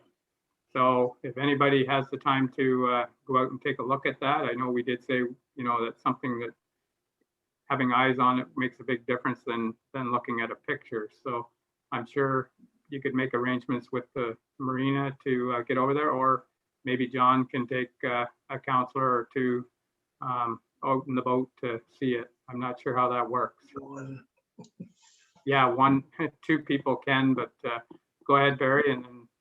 Yeah, well, I think we should get some information from John on that, because to me, it contravenes our own bylaws. So I think maybe if we had some information from John, it might save us all a trip and mileage. So we'll bring that back at the next meeting then, Barry.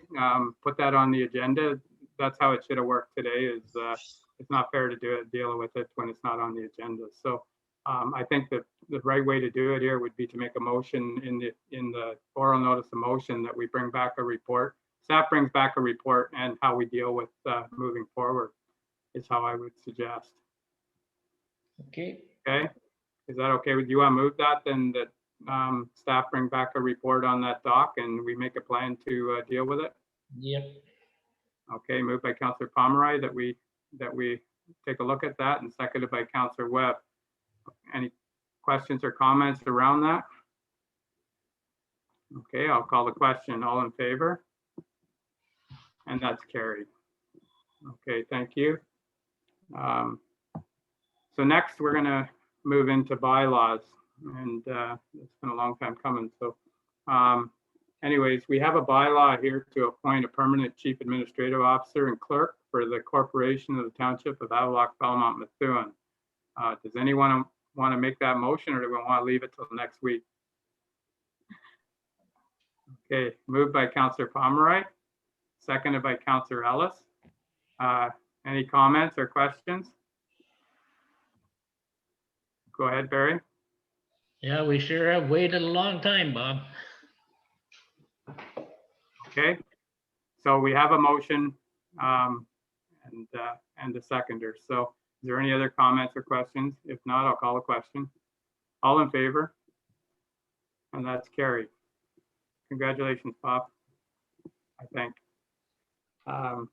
Anyways, so we'll move right on to the confirming bylaw. I want to thank council for keeping this meeting moving. Councillor Webb, you're moving the confirming bylaw for today's meeting, seconded by Councillor Ellis. All in favor, and that's carried. And next, there's a motion here to adjourn. It looks like Barry's got his hand up. Is there a seconder for that? Deputy Mayor Giroux. All in favor, and that's carried.